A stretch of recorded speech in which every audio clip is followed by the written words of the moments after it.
I'm delighted to have back one of our very special guests that we have on as often as we can. She's a busy lady and just does a tremendous work. Laurie Cardoza Moore is with us. She's the founder and the president of Proclaiming Justice to the Nations, and you've seen her here on theDove before. She's also serves as a special envoy to the UN for Israel interest, and we're going to talk to her about that. But the last time we had Laurie on, we talked about an incredible textbook battle in the state of Tennessee, and wahoo, they win it. Laurie, good to see you. How are you? Good morning. I'm well. How are you? Oh, doing great. You just look wonderful. Well, tell us about the victory, because that was hard work. Oh, absolutely. You know, we're real excited about what happened in Tennessee. We are now coming together as a community. We're looking for textbooks that are acceptable. We're reaching out to several different sources to find those textbooks that communicate the strong Judeo-Christian values that made this country great. And so there is another meeting that will convene on October 23rd where we're going to present our recommendations to the Tennessee Textbook Commission. But you know, this is a huge victory for parents across the United States.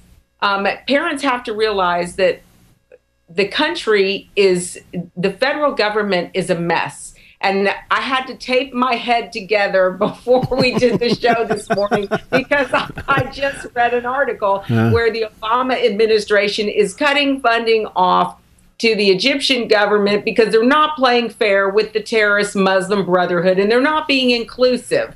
And so anyhow, but this is what's happening in Washington, D.C. We feel as Americans, as parents, as citizens of this great country that our nation is being ripped right out from underneath us. And so what we're seeing happening across the country is that parents are starting and citizens are starting to mobilize locally. And I have said repeatedly over the last couple of years, the only way we're going to take this nation back is if we start from the grassroots, the ground level. And there's no better place than to start with our schools because the liberal, progressive establishment has infiltrated our school boards across the country, even in the belt buckle of the Bible Belt. Right. We're not paying attention as parents.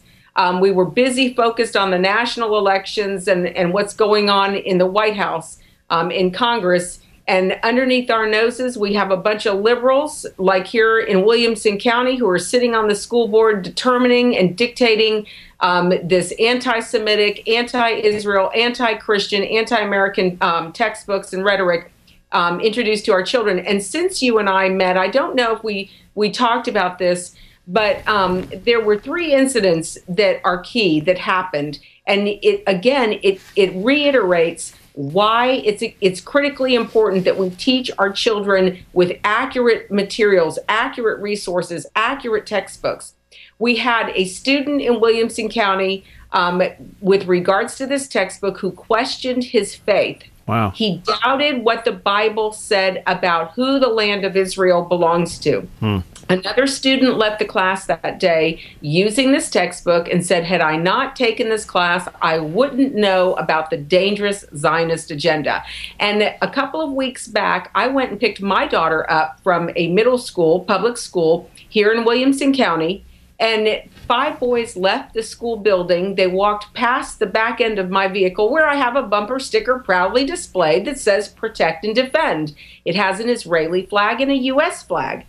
These 5 boys walked past my vehicle. 2 of the young men raised their hand, Sieg Heil, saluting Hitler. In Williamson County schools. Wow. The belt buckle of the Bible Belt. And I can assure you that Sunday, the day before, or the day after, because it happened on a Friday afternoon, that Sunday morning, I'll bet you those boys were sitting in a church somewhere. 90% of citizens in this region are in some type of church. Wow. It's very disturbing for me to see that this type of rhetoric in our schools does affect how our children perceive Israel, how they perceive the Jewish people. And we have to keep in mind that replacement theology is still alive and well in the church, unfortunately, in the United States. All right, you have successfully won that case now in Tennessee to have those textbooks taken out, but you're still a hawk for this issue and checking curriculum across the country. And I just want to say to our listeners and viewers, how can they track what you're doing and support what you're doing? What's your website? Well, the website is pjtn.org. There's a petition there. We're asking parents across the country to sign the petition because we're actually taking this issue nationwide. We, as a result of all the national attention on Fox News, Washington Times, the Jerusalem Post, all the media that we're getting on this issue, parents are starting to contact us. We just this past week, because of this e-blast that went out, we had parents from New Jersey, parents from Pennsylvania, parents from Florida contact us. They want us to come and speak and tell them how to mobilize their community. So I want to encourage your listeners to please get your children or your grandchildren to bring their textbooks home, their social studies, history, geography. Open the textbook to the page that deals with the Middle East, and also the comparative religions section of the textbook, and see how they portray Christians and Jews and Muslims. Look at how they portray the issue in the Middle East and who they're blaming as to why terrorism is on the rise. I'm telling you, it was a huge coup, because not only that, we were able to take Pearson Publishers, who is the largest international textbook publishing company in the world. They acquiesced. They ended up, it forced, because of all the media attention, because of the outrage of parents, the Pearson Publishers removed the anti-Semitic quote from their textbooks. It's because a group of parents in Williamson County, and of course we partnered with Rutherford County, which is not too far from us. We partnered together, and now we as parents are taking back our schools on the local level and on the state level. Oh, and it's like rebuilding the wall, like Nehemiah. Yeah. and I use this analogy because it's a great analogy. Every county is like a wall. And if we remember the story in Nehemiah in chapter 2, where Nehemiah went back, he had the approval to go rebuild the walls of Jerusalem. He told the neighbors, everybody build what's in front of your house. And he built with one hand and he fought the battle with the other. And that's what we have to do as parents. We've got to rebuild our counties by taking back our schools and our children's education, so that when the time to pass the baton arises, there is somebody to pass that baton to. Ah, it's beautifully said. Let me shift quickly to your work there with the special envoy, as a special envoy to the UN in Israel. We had a story earlier on our news where the president is pressuring Israel to give up the Jordan Valley in the middle of all this other stuff that's going on. Can you comment?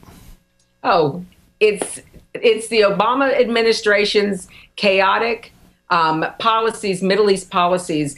After leaving the United Nations, of course, I was able to speak to a group of women leaders, the first ladies from Africa, Asia, the Caribbean, and Latin America. We talked about the violence against Christians in the Middle East. And ashamedly, it's all happening as a result of our administration. I went to Washington, D.C., spoke with Senator Corker, and I encourage everyone. He is a ranking member of the Foreign Relations Committee. I went to speak with his foreign relations team, and I asked him, where is Senator Corker? We have Jews in Israel who are stocking their bomb shelters with water, gas masks, and food. We have Christians running for their lives in the Middle East because of the chaotic destabilization of the Obama administration. It is absolutely outrageous. Christians are being slaughtered. Jews don't know when the next bomb is going to drop and where it's going to come from. And the United States is trying to push to go into Syria to defend the dictator or the terrorists. Which is it going to be? And then the Obama administration, this is why I had to wrap my head with tape before I came on the show this morning, because on top of that, the Obama administration is continuing to implement these policies and now withhold funding from Egypt. Israel relies on that funding to keep that peace treaty with Israel, between Israel and Egypt. And what is the administration doing? He's funding the terrorists. He waived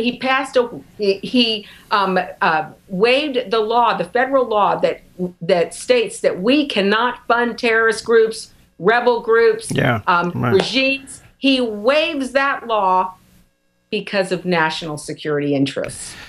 Well, it's just crazy. I got Eric Steckelback coming up a little bit later on, and he's going to comment on that because it seems like we certainly have a president and administration that's more pro-brotherhood than they are Israel, and we're tolerating it, Laurie. I don't know. When are we going to say, this is it, let's throw this guy out? I mean, when are we going to stop this stuff? Do I hear impeachment? Where is the House Judiciary Committee? That's what I want to know. Yeah. Where's the House Judiciary Committee?